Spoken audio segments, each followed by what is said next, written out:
ओम नमः श्री यतिराजाय विवेकानंदसूरये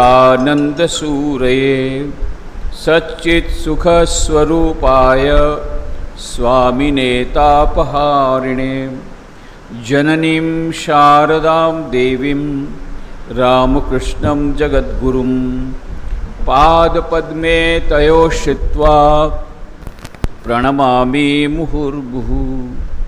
नमः श्री यतिराजाय विवेकानंदसूरये।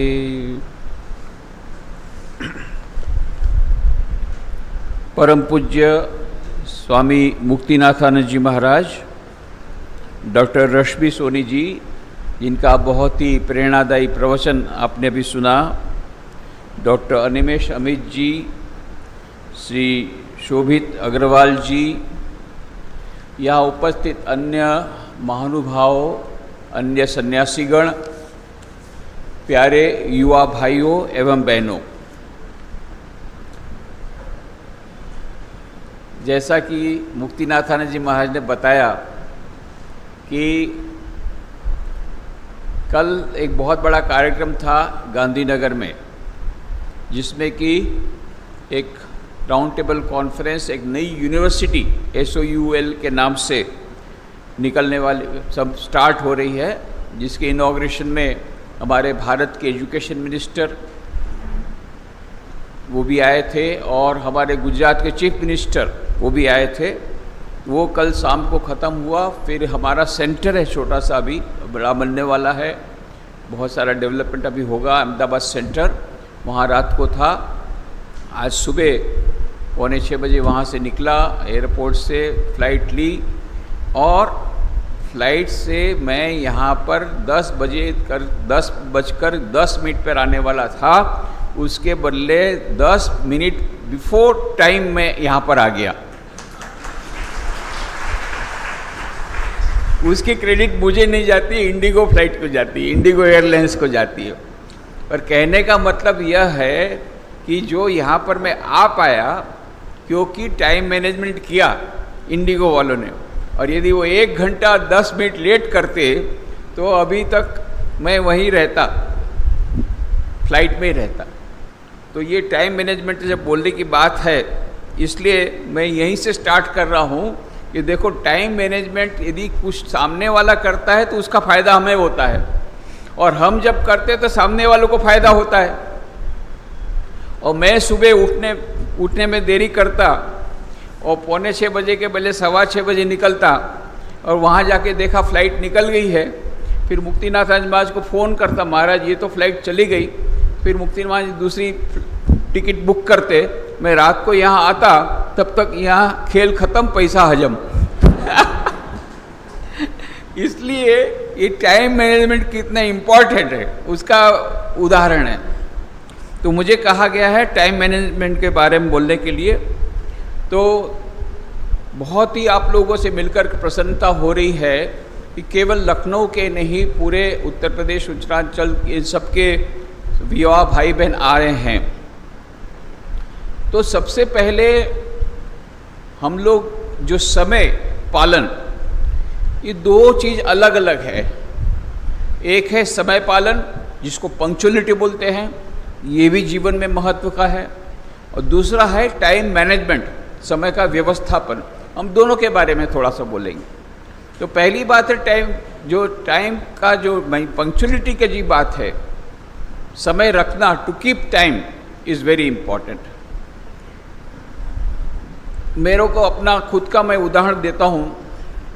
जब मैं ज्वाइनिंग किया 1976 में बेलू मठ में, तो हमारे रामकृष्ण मठ मिशन के जनरल सेक्रेटरी थे स्वामी गंभीरानंद जी महाराज। तो उनका ये नियम था कि वो, उनकी आंखें वीक थी, तो कोई दोपहर को उनको ब्रह्मचारी पढ़ के सुनाता था और वो सुनते थे। उनका रूटीन था, एक बहुत फिक्स्ड रूटीन था। यदि कभी आपको लगे कि महाराज 5 मिनट लेट हैं या 2 मिनट लेट हैं, तो आप याद रखना, आपकी घड़ी में गड़बड़ है, उनकी घड़ी में गड़बड़ नहीं है। सचमुच में पता लगा बाद में कि मेरी घड़ी ऑल इंडिया रेडियो से नहीं मिली थी, उनकी घड़ी ऑल इंडिया रेडियो से मिली थी। वो ठीक टाइम पर सोए, वहाँ मैं रांची में था उनके साथ, वॉकिंग के लिए निकलना था, तो 5:45 बजे निकलेंगे तो उसमें 5:45 होगा, 5:44 नहीं होगा, 5:46 नहीं होगा, इतना वो टाइम। और most of the our senior monks, हमारे जितने सीनियर स्वामी जी, ये पूरा ये पंक्चुअलिटी, समय पालन का पूरा ख्याल रखते हैं। ये one of the great virtues of a personality. सर्वांगी व्यक्तित्व विकास की जब बात करते हैं तो ये पंक्चुअलिटी रखना भी उसका एक अंग है। तो फिर मुझे जब पता पड़ा तो मैं उस समय जानता नहीं था कि जनरल सेक्रेटरी के साथ कैसे बात करते हैं। तो मैं ऐसे ही चला गया जनरल सेक्रेटरी महाराज के पास में। सब लोग उनसे बहुत डरते थे क्योंकि उनका नाम था स्वामी गंभीरानंद, नाम ही गंभीरानंद था, और गंभीर महाराज करके सब लोग बुलाते थे, और बहुत ही गंभीर थे, किसी की हिम्मत नहीं होती थी उनके पास जाने की। पर मुझे नया नया था, पता नहीं था, तो मैं तो नया आया, घुस गया उनके। तो महाराज मैंने सुना है कि दोपहर को 2 बजे कोई आपको सुनाता है, तो मुझे इच्छा है कि मैं आपको किताब सुनाऊं। तो मुझे देखने लग गए कि ये ब्रह्मचारी के इतना साहस कैसे हुआ, बड़े बड़े स्वामी जी लोग नहीं आते हैं। तो ठीक है, अरे कल से आना। तो फिर मैंने बराबर, मैं तो मालूम था ये बहुत पंक्चुअल है, इसलिए 1:45 बजे ही बाहर की बेंच में बैठ गया। एग्जैक्टली 2 बजे उनका दरवाज़ा खुला, उनके रेसिडेंस का, और फिर मुझे बोला अंदर आने के लिए। मैं अंदर आया, प्रणाम किया। फिर वो इस तरफ बैठे थे, सामने एक चेयर थी, उस पर इशारा किया, इस पर बैठो। फिर मेरे हाथ में एक किताब दिया, वो किताब मैंने सुनाया। 2:15 के बाद उनका दूसरा काम है, एग्जैक्ट 2:15 हुई, बोले ठीक है आज यहाँ तक, कल से फिर आगे पढ़ेंगे। तो ऐसा 3-4 दिन बढ़िया चला, मुझे भी थोड़ा ज़्यादा कॉन्फिडेंस आ गया, सब अच्छा चल रहा था। अब एक दिन हुआ ऐसा, दोपहर को बहुत गर्मी थी, अब बेलू मठ की गर्मी जो नहीं गया उसको मालूम नहीं है, इतना पसीना पसीना निकलता है, और रात को भी नींद नहीं होती, दोपहर को भी। और हम लोग तो वहाँ के, हमको वो बंगाल की क्लाइमेट को पता ही नहीं था, तो रात को भी नींद नहीं होती थी, दोपहर को भी नहीं होती थी। रात को नींद नहीं हुई, दोपहर को खाने के बाद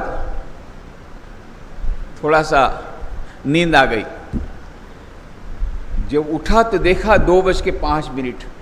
हाय हाय, गए काम से आज। एकदम से हाथ मुंह धो करके तुरंत मैं दौड़ करके देखा, जो डेंजर मुझे माने था वही हुआ, दरवाज़ा खुला था, माने महाराज मेरे लिए वेट कर रहे हैं। मैं क्या करूं समझ में नहीं आ रहा है। जा करके मैं जाके प्रणाम किया, फिर सामने बैठा। महाराज एक शब्द नहीं बोले, नॉट ए सिंगल वर्ड। उन्होंने ये किया, एक घड़ी ऐसी रहती थी उनके पास, ऐसा रखते थे, उसको मेरी तरफ घुमा दिया। मैं मर जाऊं, अभी मर जाऊं, ऐसी अवस्था थी कि कैसे मैं मर जाऊं, ऐसी अवस्था हुई। एक शब्द नहीं बोले, केवल एक घड़ी को घुमा के दिखाया कितना लेट हो। उसके बाद से तो भैया दोपहर को खाने के बाद वो बेंच में ही बैठा रहता था कि उनका दरवाज़ा खुले मैं अंदर जाऊं, अभी रिस्क नहीं लेना है। जो भी हो, ये कहने का मतलब यह है कि सीनियर स्वामी जी लोगों के पास से सब सीखने का है। Punctuality one of the great virtues. हमारे स्वामी रंगनाथानंद जी थे, उन्होंने 17 वर्ल्ड टूर किए थे, बहुत पंक्चुअल, और जो भी टाइम, और इतना सारा काम करते थे। और कोई भी लेटर हम देते थे, अपने हाथ से लेटर का रिप्लाई देते थे, भले पोस्ट कार्ड में देते थे, अपने हाथ से देते थे। कब देते थे? तुरंत, 3 दिन में रिप्लाई आता था। उस समय पोस्टमैन लोग भी ज़रा एफिशिएंट थे, कभी कभी 1.5-2 साल बाद भी चिट्ठी आती। मेरे को एक चिट्ठी 10 साल बाद मिली, इंडियन पोस्टल डिपार्टमेंट पर। महाराज जिस दिन लेटर आया उसका रिप्लाई उसी दिन खुद लिख देते थे, अपनी हैंड राइटिंग में, खुद के हैंड राइटिंग में पोस्ट कार्ड लिखते थे, छोटा सा ब्रीफली सब आ जाता था उसमें। तो ऐसे वो पंक्चुअल थे और ऐसे नियमित थे। अभी क्या हुआ, 17 वर्ल्ड टूर उन्होंने किए थे। उनकी कई किताबें आपको बुक स्टॉल में मिलेगी। स्वामी रंगनाथानंद, बड़े बड़े कितने लोग, प्राइम मिनिस्टर से लेकर के सभी लोग उनके लेक्चर सुनने आते थे दिल्ली में। और कितने और भी लोग थे जो उनको अभी तक मानते हैं कि one of the greatest orators of all time after Swami Vivekananda. ऐसे स्वामी रंगनाथानंद जी महाराज 17 वर्ल्ड टूर किए, तो नेचुरली सब वर्ल्ड के उनके सब बहुत प्रशंसक हो गए। उसमें से एक प्रशंसक था जापान का था। वो जापान से वो यहाँ पर इंडिया आया था। इंडिया आने के बाद वो स्वामी जी को मिला। मिलने के बाद उसने कहा, स्वामी जी हमारे जापान में हम लोग बहुत घड़ी प्रोड्यूस करते हैं, पर हम कंजम्पशन 1 वॉच पर फैमिली। क्यों? ज़्यादा से ज़्यादा वॉच को हम एक्सपोर्ट करते हैं ताकि हमारा फॉरेन एक्सचेंज आए। यहाँ भारत में देखा आप लोग, तो उस समय HMT की एक ही घड़ी वाला था, HMT बनाता था, दूसरी कोई कंपनी बनाती नहीं थी। तो यहाँ देखता है कि आपका तो प्रोडक्शन बहुत कम है, आप लोग इंपोर्ट करते हैं घड़ी, और देखता हूँ सभी लोग घड़ी पहने हैं। रिक्शा वाला साइकिल रिक्शा चला रहा है, उसको घड़ी है। फिर उसको पूछो, भाई टाइम क्या हुआ? बाबूजी देख लीजिए। टाइम देखना नहीं आता, पर घड़ी जरूर पहनेगा। तो उसने कहा कि Swami ji, I am amazed, here everybody is keeping watch and nobody keeping time. Everybody keeping watch and nobody keeping time, that is the paradox of Indian people. वहां के हम लोग, हमारे युवा लोग पाश्चात्य संस्कृति से कितना कितना सीख रहे हैं। पिज़्ज़ा, बर्गर, मैगी, ये सब खाते हैं, सब वेस्टर्न कल्चर। और वो मुझे पहले पता नहीं था। मैं सोचा कि भाई इसके लड़के का कोई ये बेचारा गरीब होगा, तो देखा 8-10 जगह पैंट फटा हुआ था, जीन्स पहना था, 8 जगह पड़ा हुआ था फटा। मैं बोला यार उसको थोड़ा सा कपड़ा तो दिला दे। स्वामी जी ये मॉडर्न फैशन है। वो बाद में अमेरिका में गया तो पता है, हाँ ये तो फैशन है। मैं तो सोचा अमेरिका में भी सब लोग भिखारी हैं क्या? एक भिखारी के भी 4 या 5 खड्डे रहते हैं, इसके भिखारी इसका 8 या 10 छोटे छोटे टुकड़े हैं, बीच में तो एकदम फटा हुआ है, घूंटे ये नी के पास पूरा फटा हुआ है। तब सुना कि ये सब ये मॉडर्न डे फैशन है। तो हम लोग के युवा वर्ग पाश्चात्य संस्कृति का अंधा अनुकरण करके भेड़ों के झुंड में जा करके, भेड़े जा रहे कुएं में गिर रहे हैं, जैसे वहाँ के युवा वर्ग ऐसे कंज्यूमरिज्म एफ्लुएंजा के शिकार हो रहे हैं, ड्रग एडिक्शन के शिकार हो रहे हैं, सिजोफ्रेनिया के शिकार हो रहे हैं, और उसके बाद में सुसाइड कर रहे हैं। हमारे युवा बोलते हैं हम भी सुसाइड करेंगे, हम भी कम नहीं है, हम भी सुसाइड करेंगे, हम भी ड्रग एडिक्शन करेंगे। पाश्चात्य युवाओं का हमको अनुकरण करना है। वो लोग भी जीन्स पहनते, हम भी जीन्स पहनेंगे। वो लोग जिनमें 4 खड्डा, हम लोग 6 खड्डा, पर हमको पाश्चात्य संस्कृति का अंधा अनुकरण करना है। पर स्वामी जी ने ये नहीं कहा था। स्वामी जी ने क्या कहा था कि imitation is very bad, but you can learn some things from the every country, there is no problem about it। पर हम लोग वो तो करते नहीं है। Blind imitation of western mercantile culture हमारे युवा वर्ग कर रहे हैं और कुएं में जा रहे हैं, और वो लोग जिस प्रकार से सुसाइड के जा रहे हैं, और जो अच्छी चीज़ें वहाँ से सीखनी चाहिए वो तो सीखते नहीं है। अभी जैसे वेस्टर्न कंट्रीज में मैं गया, देखा, स्विट्ज़रलैंड गया था, तो वहाँ पर स्विट्ज़रलैंड में ये जहाँ जहाँ स्वामी विवेकानंद गए थे वहाँ जाने की इच्छा थी। तो वहाँ स्वामी जी साफे नाम की एक जगह है, वहाँ पर सेंट मेरी का चर्च है, वहाँ पर उनको डीप मेडिटेशन हुआ था। तो मुझे ये देखने की इच्छा थी, तो मैं साफे में गया। साफे के बाद में वो सेंट मेरी चर्च में गया। सचमुच में एकदम निर्जन स्थान, कोई आसपास नहीं है, नॉट ए सिंगल पर्सन। और आपको खुद को ही यदि आरती करना है, एक मोमबत्ती रहती है, आप पैसा डालो, मोमबत्ती जलाओ, आरती करो, और जो कुछ चैरिटी बॉक्स में डाल दो, दूसरा कोई पुजारी वजारी कुछ नहीं है वहाँ पर, अकेले बैठे हैं वहाँ क्राइस्ट। वो सब करके थोड़ा सा टाइम लग गया, बहुत अच्छा एटमॉस्फेयर था।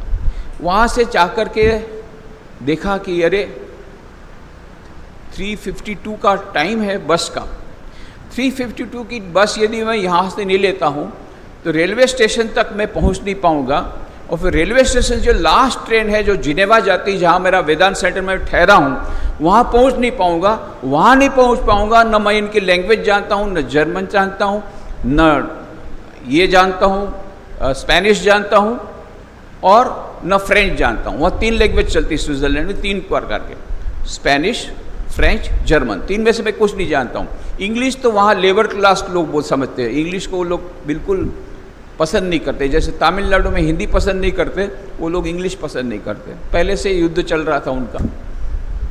जो भी हो, मैं इंग्लिश के सिवा जानता नहीं हूँ, पैसा कुछ है नहीं, पैसा कुछ नहीं था, अब क्या करूँगा मैं यदि ट्रेन मिस होगी तो। इसलिए दौड़ करके ठीक मैं वहाँ पर 3:55 को पहुँच गया। फिर 10 मिनट तक राह देखी, बस नहीं आई, तो मैंने किसी आदमी को पास में पूछा था, भाई ये बस 3:54 को आने वाली थी, वो अभी तक क्यों नहीं आ रही? क्या बस तो आई 3:54 को आई, एक पैसेंजर था उसको उतारा, चली गई। हैं? बस चली गई? अरे बाबा, अब क्या करें? दूसरी बस के लिए फिर पैदल जा कर के दूसरा बस स्टैंड में गए, वहाँ से दूसरी बस लिया, कैसे भी करके रात को जिनेवा पहुँचा। कहने का मतलब क्या है, देखो वहाँ पर एक एक मिनट का फ्लाइट भी देखेंगे आप, 7:52 को डिपार्चर। बोले ये कभी हो सकता है? हमारे यहाँ तो इस 7:30 का 7:45 होता है, 8 का 8 सवा 8 हो सकता है, 7:52 में कैसे होगा? 7:52 वो फ्लाइट नहीं निकलेगी तो फिर उसको सारा दिन टाइम निकल, क्योंकि 7:53 की दूसरी फ्लाइट है, 7:54 को और दूसरी फ्लाइट है, एक एक मिनट पे एक एक फ्लाइट मिलती है उसको रनवे में। इतना परफेक्शन टाइम मैनेजमेंट वहाँ देखो। तो वो तो अच्छी बात है, हम लोग सीखते नहीं है, जो नहीं सीखना है वो सीखते हैं, जो सीखना है वो नहीं सीखते हैं।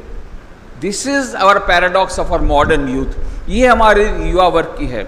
जो भी होगा, टाइम, समय का हमको सदुपयोग करना चाहिए, ये दूसरी बात है। एक है पंक्चुअलिटी और दूसरा टाइम मैनेजमेंट का मतलब होता है utilisation of time, management of time in such a manner that every second utilised. प्रत्येक मनुष्य के अकाउंट में प्रतिदिन सुबह 86,400 रुपये जमा होता है आपकी बैंक में, परंतु ये पिक्युलर बैंक है, वो आपका कहता है जितना रुपया आपने यूटिलाइज किया उतना किया, जो बचा है वो कैरी फॉरवर्ड नहीं होगा। तो आप क्या करेंगे? 86,400 रुपया पूरा यूटिलाइज करेंगे, क्योंकि कैरी फॉरवर्ड तो होने वाला नहीं है। दूसरे दिन फिर से 86,400 रुपया आपके अकाउंट में जमा होगा। ये बैंक का नाम है टाइम डिपॉजिट। प्रत्येक के अकाउंट में सुबह 86,400 सेकेंड जमा होते कि नहीं? 24 घंटा। किसी को 1 सेकेंड कम मिलता होगा, बोलो, हाथ ऊंचा करो। 86,400 सेकेंड से किसी को कम मिलता होगा तो मुझे बताओ। महात्मा गांधी को उतना ही टाइम मिलता था, 24 घंटा मिलता था। स्वामी विवेकानंद को भी 24 घंटा ही मिलता था, और हमारे प्राइम मिनिस्टर को भी 24 घंटा ही मिलता है, और हमको भी 24 घंटा मिलता है। पर प्रोडक्टिविटी देखो, वो लोग 24 घंटे में क्या करते थे, हम लोग 24 घंटे में क्या करते हैं? क्यों? ज़्यादा टाइम हमारा चला जाता है। इसलिए ये time utilisation, every second, utilising each every second is very important. और ये टाइम का महत्व हमको समझना चाहिए। बहुत अच्छी बात आई थी एक जगह कि यदि समय का महत्व समझना है तो विद्यार्थी को पूछो। जो विद्यार्थी परीक्षा में फेल हुआ, 1 साल बिगड़ा, तो 1 साल का इम्पोर्टेंस समझना हो तो विद्यार्थी को पूछो जो परीक्षा में फेल हुआ। और यदि 1 महीने का इम्पोर्टेंस पूछना हो तो एक मैगजीन के एडिटर को पूछो, मंथली मैगजीन निकालता है, वो 1 महीने के बाद एक भी दिन गलत हुआ तो फिर उसका मैगजीन पब्लिश नहीं होता है, क्योंकि पोस्टमैन फिर लेता नहीं है। फिर 1 दिन का यदि आपको महत्व समझना है तो वो कॉन्ट्रैक्टर को पूछो जिसका टेंडर एक दिन लेट भरा गया और इसलिए उसको करोड़ों रुपए का नुकसान हो गया। 1 घंटे का यदि आपको इम्पोर्टेंस समझना हो, उस माँ को पूछो जो अपने बच्चे के लिए 1 घंटे से इंतजार कर रही है। और 1 मिनट का यदि आपको इम्पोर्टेंस समझना हो तो उस आदमी से पूछो जिसकी ट्रेन 1 मिनट से मिस हो गई, जस्ट बाय 1 मिनट 1 मिनट से मिस हो गई। और 1 सेकंड का यदि किसी को इम्पोर्टेंस पूछना हो, उस आदमी को पूछो जिसके 1 सेकंड के कारण वो एक्सीडेंट से बच गया, 1 सेकंड के कारण। और मिली सेकंड का यदि आपको इम्पोर्टेंस समझना है तो ओलंपिक प्लेयर से पूछो जो 1 मिली सेकंड के कारण सेकंड नंबर आया, गोल्ड मेडल नहीं मिला, गोल्ड मेडल मिस किया 1 मिली सेकंड के कारण। तो every second, not only that, every millisecond is important. Time का महत्व हमको समझना चाहिए और एवरी सेकेंड का हम लोग को उसको यूटिलाइज करने के लिए उसका मेहनत करनी चाहिए। अभी मैं कुछ सूत्र दूंगा, पता नहीं कितना होगा। ए से शुरू करते हैं आपको याद रखने के लिए, ABCD जब तक जाएगा तब देखते हैं। टाइम तो मेरा भी कम हो रहा है, ठीक है, अभी है, टाइम है। ए इज एनालाइज, एनालिसिस करो। सबसे पहले अपनी दिनचर्या का एनालाइज करो। मान लो गतकाल की एनालाइज करो, गतकाल में या गत महीने में हमने सारे दिन का मैनेजमेंट कैसे किया, तो आप उसको लिख के रखो। एनालाइज का मतलब है विश्लेषण करो कि मैंने समय का कैसे उपयोग किया, ये देख लो। और दूसरा, एक चार्ट बनाओ जिसमें 4 बॉक्स होंगे। एक बड़ा बॉक्स बनाओ, उसके 4 बॉक्स बनाओ। अब ये 4 बॉक्स किस चीज़ के हैं? सबसे पहला प्रेफरेंस किसको देना चाहिए? कुछ एक्टिविटीज़ हैं जो इम्पोर्टेंट है, कुछ एक्टिविटीज़ है जो अर्जेंट है, कुछ एक्टिविटीज़ है जो अर्जेंट है पर इम्पोर्टेंट नहीं है, कुछ एक्टिविटी है इम्पोर्टेंट है पर अर्जेंट नहीं है, और कुछ activity neither important nor urgent.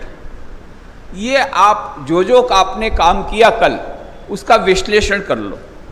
कितनी एक्टिविटी ऐसी थी इम्पोर्टेंट एंड अर्जेंट जो आपने ठीक टाइम पर किया, कितनी एक्टिविटी थी इम्पोर्टेंट थी अर्जेंट नहीं थी फिर भी आपने अर्जेंटली किया, कितनी एक्टिविटी ऐसी थी जो अर्जेंट थी फिर भी आपने अर्जेंटली नहीं किया, तो आपको नुकसान हुआ। और चौथा, नाइदर अर्जेंट नॉर इम्पोर्टेंट जी एक्टिविटी, उस पर आपने कितना टाइम वेस्ट किया। ये एनालिसिस करके जब आप प्लानिंग बनाते हो, सबसे पहले जो एक्टिविटी इम्पोर्टेंट है और अर्जेंट है, मान लीजिए कि कल आपको कहीं पर जाना है, तो आपके जब प्लानिंग करेंगे तो कहीं जाना है तो उसके लिए आपको ट्रेन लेना है, तो ट्रेन कितने बजे की है, उसके लिए उसका इम्पोर्टेंस आपको लगेगा क्योंकि वो अर्जेंट है, आपको आज ही प्लानिंग करना पड़ेगा, तो वो अर्जेंट है पर साथ साथ में इम्पोर्टेंट भी है, वहाँ जाना तो वो भी है, वो अर्जेंट इम्पोर्टेंट हो गई। अब कुछ एक्टिविटी है इम्पोर्टेंट तो है पर अर्जेंट नहीं है, तो इम्पोर्टेंट और अर्जेंट पहले ले लो, उसके बाद में इम्पोर्टेंट लो, फिर जो अर्जेंट नहीं है और इम्पोर्टेंट है उसको सेकंड नंबर, थर्ड नंबर में कौन सा आएगा, जो इम्पोर्टेंट नहीं है अर्जेंट है वो आया 2 नंबर, और जो इम्पोर्टेंट नहीं है और अर्जेंट है उसको पहले ले लिया, उसके बाद में जो अर्जेंट नहीं है इम्पोर्टेंट है उसको थर्ड नंबर लिया। फोर्थ प्रायोरिटी किसको देंगे, नाइदर अर्जेंट नॉर इम्पोर्टेंट। तो अपनी एक्टिविटीज़ को ये 4 भाग में डिवाइड कर लो। एज ए स्टूडेंट, मान लीजिए आप स्टूडेंट हैं, तो आपका फर्स्ट प्रेफरेंस होना चाहिए स्टडी, उसमें कोई मुरवत नहीं। अभी स्कूल को जाना है टाइम पर, वहाँ से आना है, ये इसेंशियल एक्टिविटी हो गई, इम्पॉर्टेंट एक्टिविटी हो गई। और दूसरा है कि आपको कोचिंग क्लास जाना है, आपको ये वहाँ पर ट्यूशन क्लास जाना है, ये जितनी एक्टिविटी है इम्पॉर्टेंट है उसको पहले पर उसमें कुछ एक्टिविटी ऐसी है इम्पॉर्टेंट है, वो अर्जेंट नहीं है, उसको बाद में करो, जो अर्जेंट है इम्पॉर्टेंट है उसको पहले करो। ऐसा करके एनालिसिस करके, एनालिसिस इज़ वेरी इंपॉर्टेंट, उसके अनुसार अपना टाइम आपको देना है, उसके अनुसार हमको प्लानिंग करना है। B is bite as much as you can chew, आपको उतना ही मुंह में डालना है जितना आप खा सकें। एक साथ बहुत ज़्यादा आपने खा लिया तो अंदर से आप निगल नहीं सकेंगे, चोक हो जाएगा। हम लोग क्या करते हैं, एक साथ बहुत सारा काम ले लेते हैं। मैंने किसी स्टूडेंट को पूछा, भाई तुम क्या कर रहा है? अरे मैं एंट्रेंस की तैयारी कर रहा हूँ। अच्छा, बहुत अच्छा भाई, तो काहे के एंट्रेंस की तैयारी कर रहा हूँ? बोले मेडिकल के एंट्रेंस की। तो मेडिकल का एंट्रेंस तो पूरा हो गया 2 दिन के बाद, फिर अभी क्या करते? अभी तो स्वामी विवेकानंद की किताब पढ़ो। टाइम नहीं है। क्यों? अभी इंजीनियरिंग का एडमिशन के लिए ट्राई कर रहा हूँ। अरे भाई, अभी ये कर रहे थे, अभी ये कर रहे थे, अच्छा चलो वो भी चला गया। तो बोले क्या? अभी यूपीएससी का मैं कर रहा हूँ एंट्रेंस का, वो एंट्रेंस ख़त्म ही नहीं हो रहा है। तो मैं बोला तुम्हारा एम क्या है? बोले जो लग जाए, इसलिए सब एंट्रेंस दे दो। तो टाइम से कहाँ से मिलेगा भाई टाइम? जितना एक्टिविटी दुनिया का सब करने बैठोगे तो टाइम कहाँ से मिलेगा?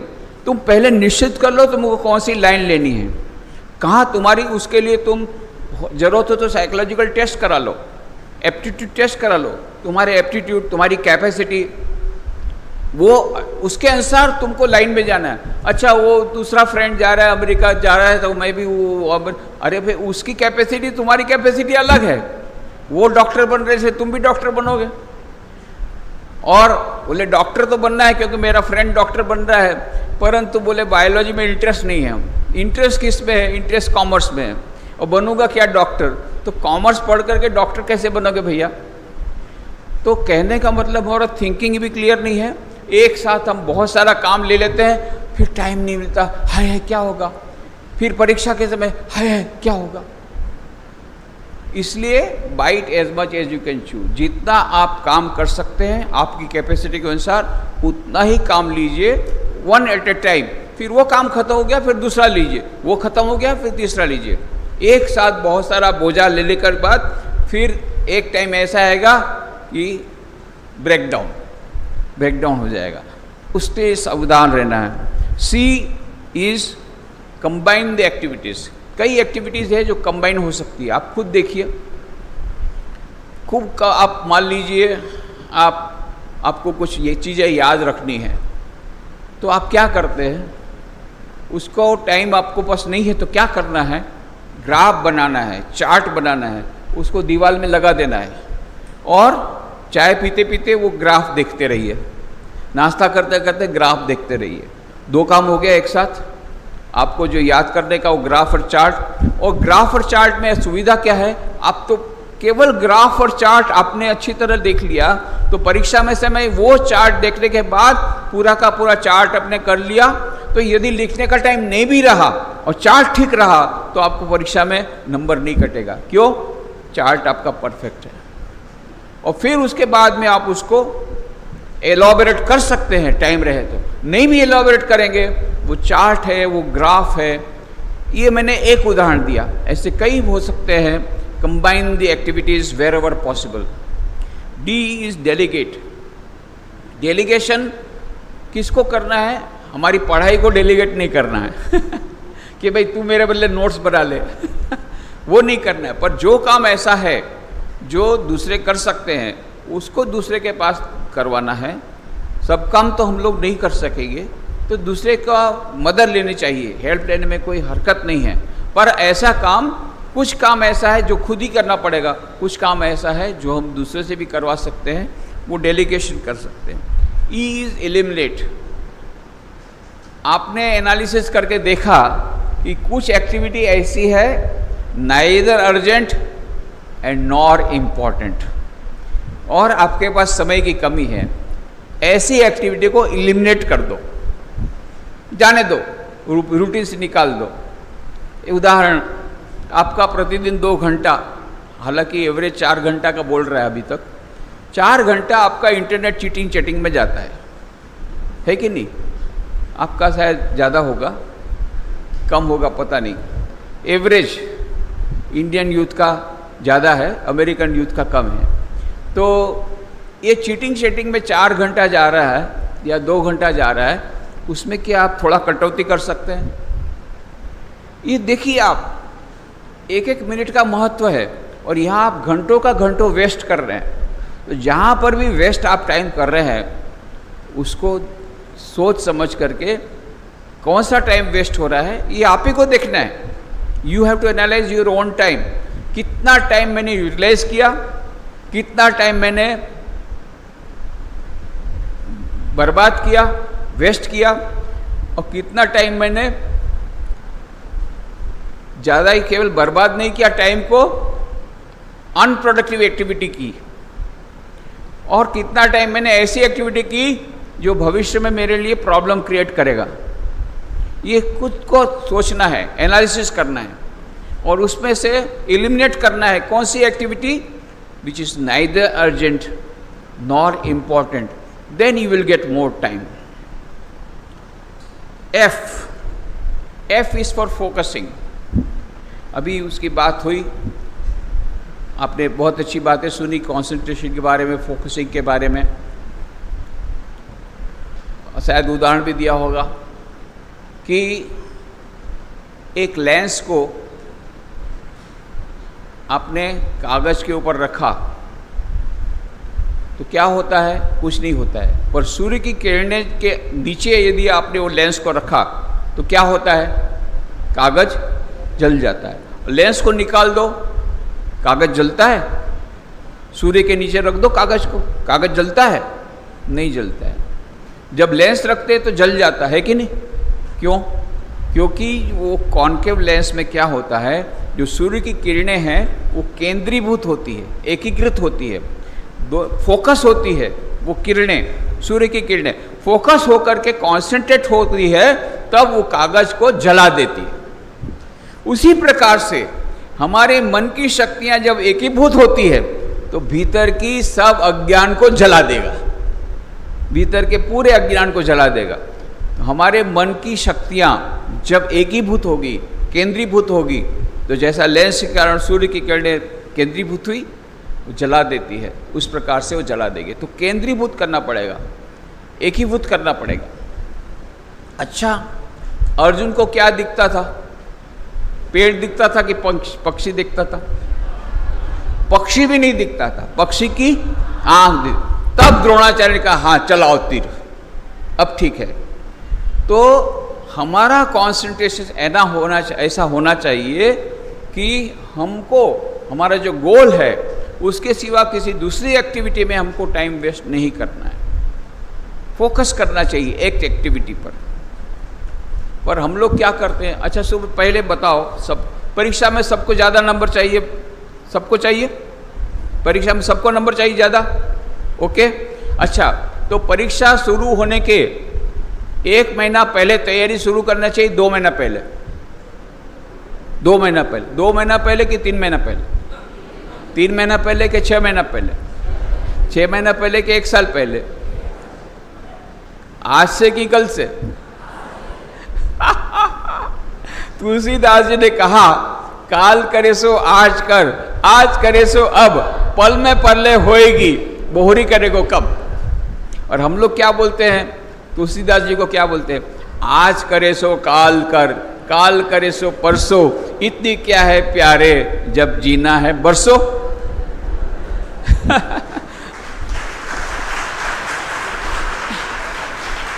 तो तुम लोग कौन सी पार्टी में हो? तुलसीदास की अपोजिट पार्टी, तुलसीदास की अपोजिट पार्टी, बोलो तुलसीदास की अपोजिट पार्टी, तुलसीदास की। तो काल करे सो आज करो। पर हम लोग क्या करते हैं? नहीं करते। अभी जैसे अभी तो शुरू हुआ है वेकेशन, तो अभी अभी ख़त्म हुआ है यार, अभी तो पढ़ाई शुरू हुई, अभी तो यही तो एडमिशन हुआ, बाद में पढ़ेंगे, बाद में पढ़ेंगे।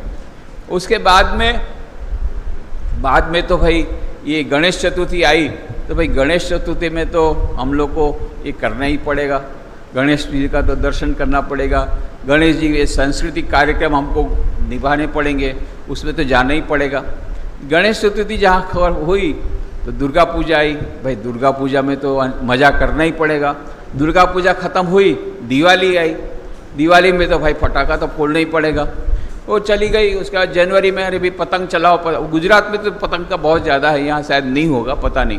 पतंग चलाया। फरवरी का महीना आया, परीक्षा की जिस दिन डेट आ गई कि अभी मार्च में परीक्षा है क्या होगा, है क्या होगा, मैं सुसाइड करूँगा। हाँ, मेरी तैयारी नहीं हुई है। ये क्यों आया डिप्रेशन? क्योंकि पहले दिन से तैयारी शुरू नहीं की, 6 महीने पहले भी शुरू नहीं की। अब परीक्षा के 1 महीने पहले बस अभी टेंशन आ गया। सभी लोग टेंशन में। पर ये टेंशन आता क्यों है? क्योंकि हम अपनी परीक्षा में पहले से फोकस नहीं करते हैं। दूसरी बात है, फोकस का मतलब होता है कंसंट्रेशन। कंसंट्रेशन मतलब मन की एकाग्रता। राल्फ वाल्डो एमर्सन एक बहुत बड़े महान अमेरिकन विद्वान हो गए। उन्होंने कहा, the secret of success in trade, in war, in every management of human affairs is the concentration of mind. जीवन के प्रत्येक क्षेत्र में सफलता का रहस्य है मन की एकाग्रता। और स्वामी विवेकानंद ने क्या कहा था? खेलकूद में, संगीत में, पढ़ाई में, प्रत्येक क्षेत्र में सफलता का रहस्य मन की एकाग्रता। और स्वामी विवेकानंद ने क्या कहा था कि यदि मुझे फिर से पढ़ाई करनी पड़े तो मैं वर्तमान शिक्षा पद्धति में दाखिल नहीं होऊंगा। पहले मैं अपना मन एकाग्र करना सीखूंगा, पहले मन आपको नियंत्रित करना सीखूंगा, फिर इंफॉर्मेशन मैं तो लाइब्रेरी से ले लूँगा। उस समय स्वामी ने कहा था मैं लाइब्रेरी से ले लूँगा। अभी तो आपको लाइब्रेरी जाने की जरूरत नहीं, गूगल सर्च करो, क्लिक करो, पूरी इंफॉर्मेशन आपके पास है। तो स्वामी विवेकानंद ने क्या कहा था? सबसे पहले मैं अपने मन को एकाग्र करना सीखूंगा, नियंत्रित करना सीखूंगा। ये पहले बोलते हैं। कौन बोलते हैं? स्वामी विवेकानंद। इतनी अधिक एकाग्रता थी, फिर भी वो ज़्यादा चाहते थे। कितनी थी उसका मैं 2 ही उदाहरण दूंगा। हमारा रामकृष्ण मठ मिशन का यहाँ जैसे लखनऊ सेंटर है, ऐसे 265 सेंटर्स हैं। 65 विदेश में है, 200 भारत में है। सबका हेडक्वार्टर बेलूर मठ में है, आपको पता होगा, कलकत्ता के पास गंगा नदी के किनारे। तो बेलूर मठ आप जाएंगे तो बहुत बड़ा रामकृष्ण देव का मंदिर है। उस मंदिर के पीछे में 2 मंजिले का मकान है। ऊपर के मंजिले में एक कमरा है, जिस कमरे में स्वामी विवेकानंद रहते थे। उस कमरे को आज भी उसी प्रकार से रखा गया है।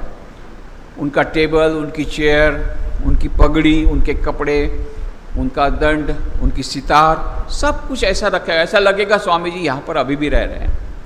उसी कमरे में स्वामी जी ने 4 जुलाई 1902 को, 4 जुलाई 1902 को मात्र 39 वर्ष की उम्र में अपना शरीर त्याग कर दिया। ध्यान के पंखों पर सवार होकर के अनंत की यात्रा में निकल गए। तो मैं जो बोल रहा हूँ घटना उसके कुछ दिन पहले की है। स्वामी विवेकानंद अपने कमरे में बैठे थे, किताब पढ़ रहे थे। किताब का नाम है एनसाइक्लोपीडिया ब्रिटानिका, अंग्रेजी में विश्वकोश। इतने बड़े बड़ी किताबें आपने देखा होगा, एनसाइक्लोपीडिया ब्रिटानिका, बहुत सारी वॉल्यूम है। ये सब वॉल्यूम पड़े हुए थे चारों ओर, और वो पढ़ रहे थे स्वामी जी। उसी समय उनके शिष्य आए। शिष्य का नाम शरद चंद्र चक्रवर्ती। वो अपनी डायरी में लिखते हैं कि जब मैं गया तो स्वामी जी को देखा इस प्रकार से एनसाइक्लोपीडिया ब्रिटानिका पढ़ रहे हैं। मैंने इतनी सारी किताबें देखा, स्वामी जी इतने सारे पुस्तकों को पढ़ते तो सारी जिंदगी निकल जाएगी। स्वामी जी के क्या बात करता है। ये कुछ दिन पहले किताबें आई है, मैंने 10 खंड पढ़ डाले, अभी 11वां खंड पढ़ रहा हूँ। हाँ, इतने मोटे मोटे 10 खंड पढ़ डाले, मुझे विश्वास नहीं होता। स्वामी जी का तुझे विश्वास नहीं होता, ठीक है, ये पहले 10 खंड में से तुझे जो प्रश्न पूछना है पूछ ले। और शिष्य ने कितने सारे प्रश्न पूछे, स्वामी ने सभी के उत्तर दिए और सही उत्तर दिए, और कई कई पुस्तकों की भाषा का उद्धृत की। तब शिष्य आश्चर्यचकित हो गया, स्वामी जी ये तो चमत्कार है। स्वामी जी का ये चमत्कार नहीं है, ये क्या है? मन की एकाग्रता। मन की एकाग्रता हो तो 10 घंटे की पढ़ाई 1 घंटे में होती है। कई विद्यार्थी मुझे पूछते हैं, स्वामी जी कैसे हो सकता है 10 घंटे की पढ़ाई 1 घंटे में? बोले इसलिए हो सकता है क्योंकि अभी 1 घंटे की पढ़ाई 10 घंटे में करते हैं, है कि नहीं? किताब हाथ में ले ली, आंखें कहाँ हैं? किताब में। और मन? कल देखा था टीवी में, वो हीरो जा रहा था विलेन के पीछे, और उस रास्ते से जाता तो जल्दी जल्दी पकड़ सकता था। अरे तू किस रास्ते जा रहा है देख भैया। और कितने सारे पेज चले गए, अरे मैं क्या पढ़ रहा था और क्या बीच में हीरो विलियन सब आ गया। अच्छा फिर से पढ़ो, होता है कि नहीं? तो और फिर यदि कहीं कुएं में गिर गए प्रेम रूपी तो हो गया, फिर तो वहाँ पर वही दिखते हैं।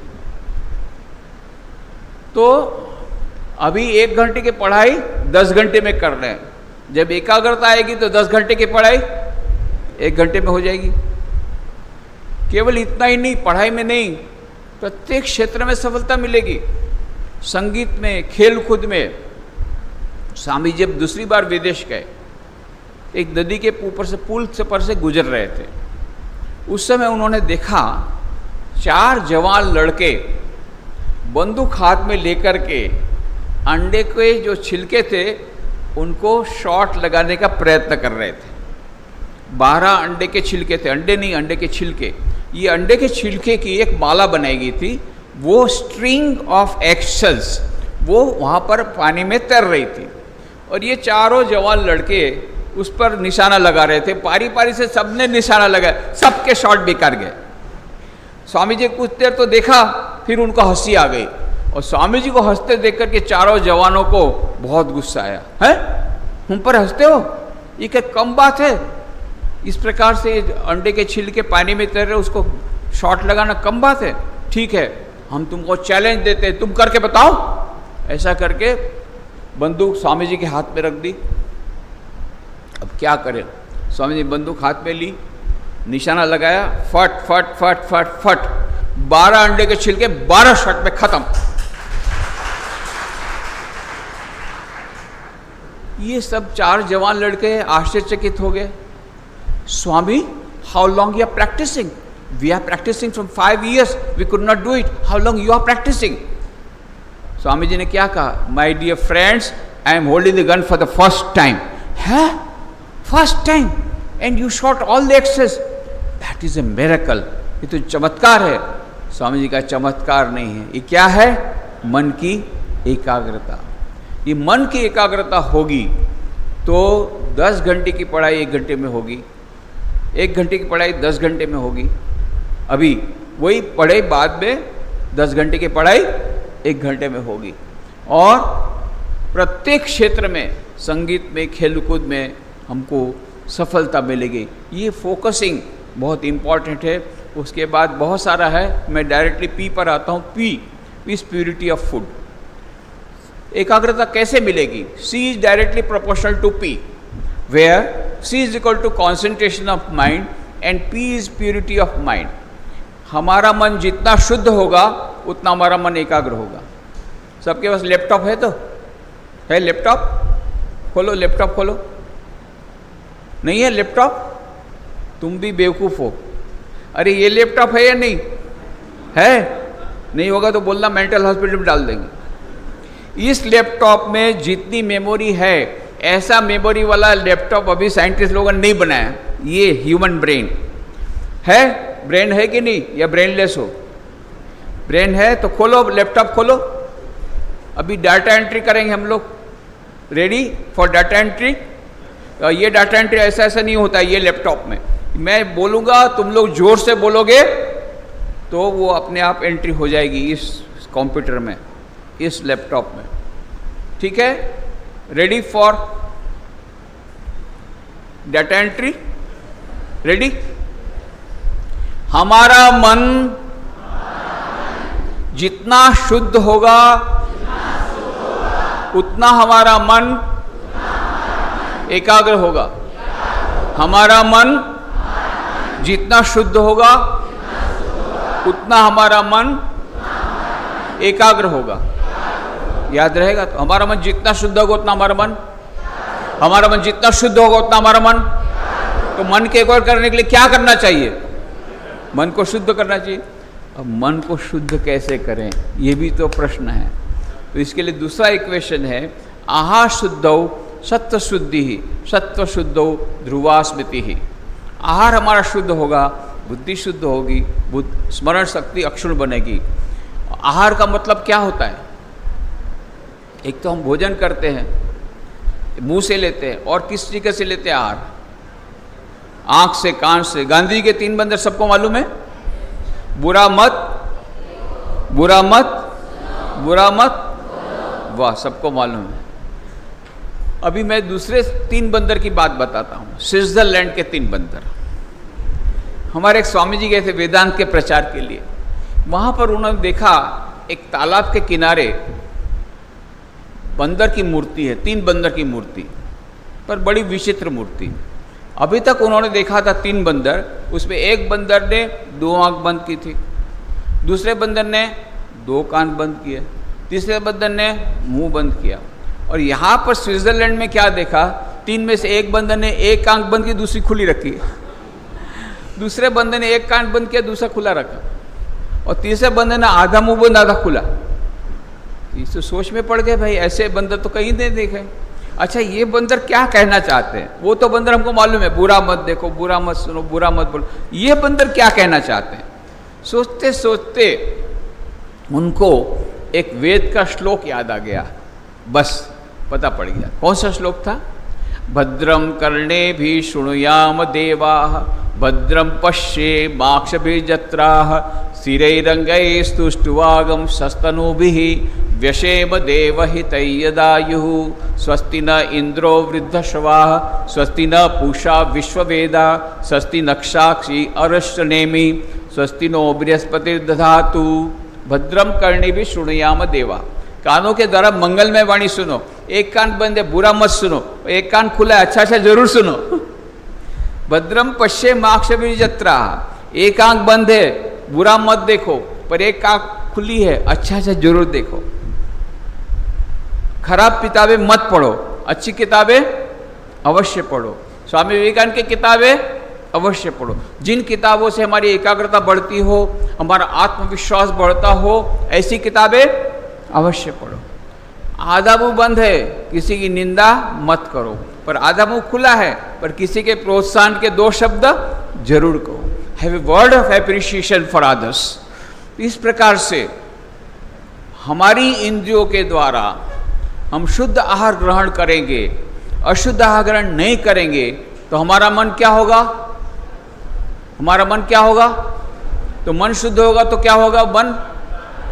मन शुद्ध होगा तो मन, और मन को शुद्ध करने के लिए क्या करना है? आहार शुद्ध करना है। मुंह से, आंख से, कान से अच्छा आहार, शुद्ध आहार ग्रहण करना है, अशुद्ध आहार ग्रहण नहीं करना है।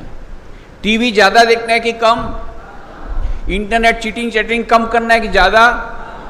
बोल, तुम बोलो, सचमुच में बोलो। यदि मन की एकाग्रता चाहिए तो इंटरनेट चीटिंग कम कि ज़्यादा?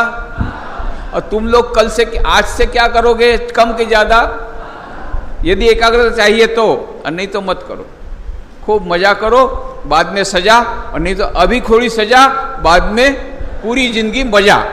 तो मैं मजा करने से नहीं बोलता हूँ, मैं ये कहता हूँ अभी मजा कर लो, सारे जिंदगी सजा, और नहीं तो अभी थोड़ी सजा कर लो, सारी जिंदगी मजा।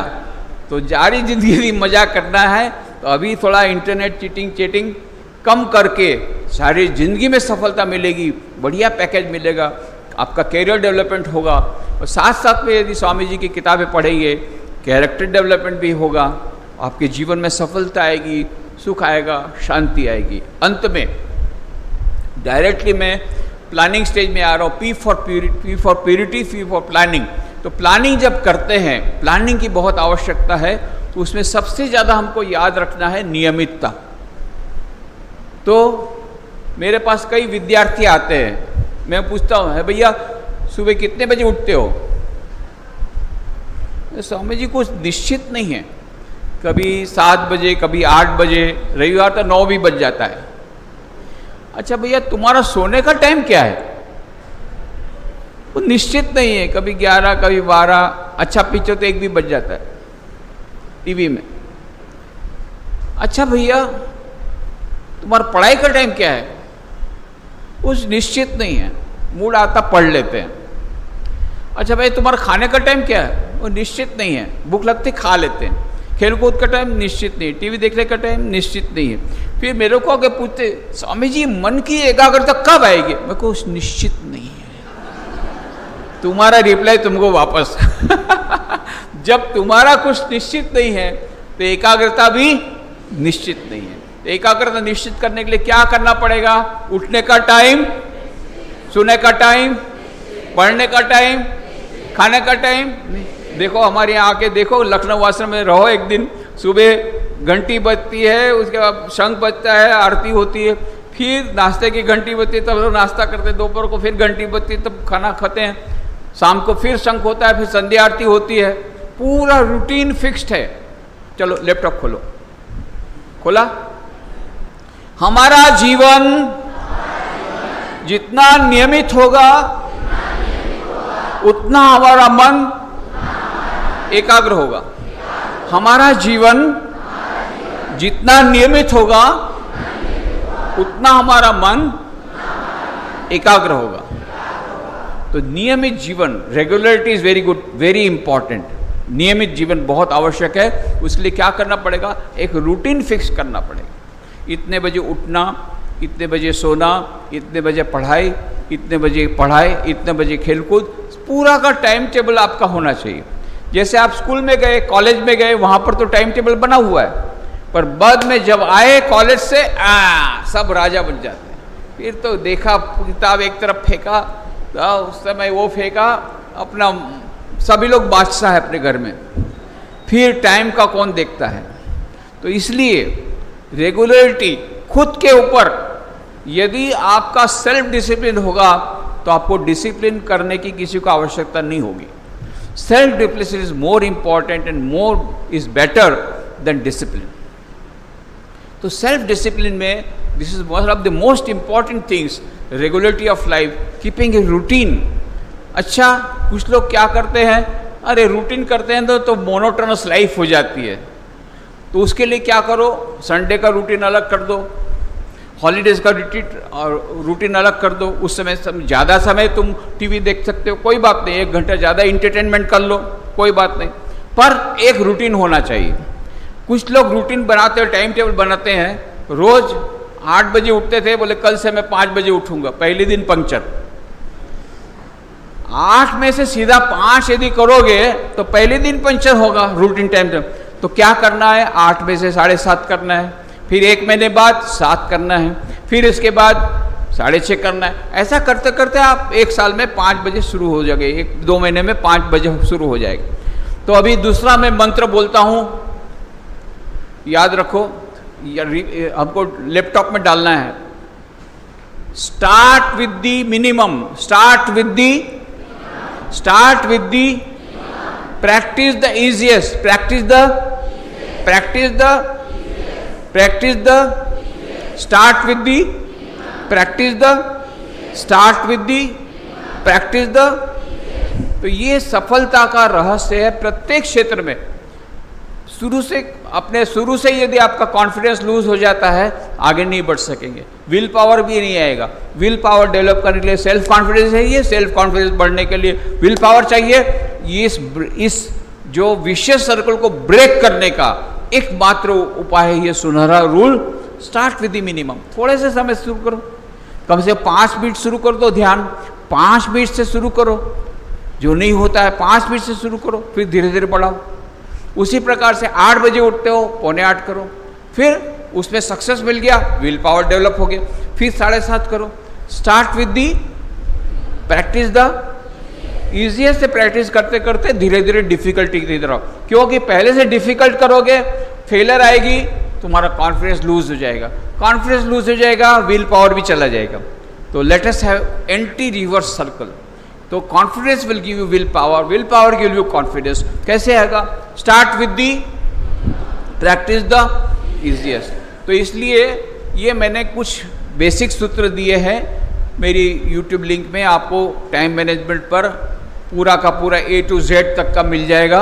अभी मैंने जो तुम्हारे विद्यार्थियों के लिए जो महत्वपूर्ण था वो मैंने बताया है, और ये यदि हम आज से करते हैं, आई कैन गारंटी, मैं प्रॉमिस करता हूँ, मैं आपको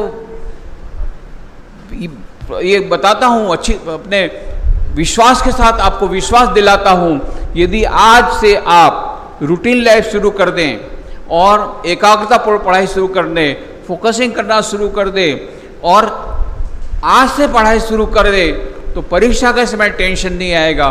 परीक्षा में भी सफलता मिलेगी, खेलकूद में सफलता मिलेगी, संगीत में सफलता मिलेगी, प्रत्येक क्षेत्र में सफलता मिलेगी।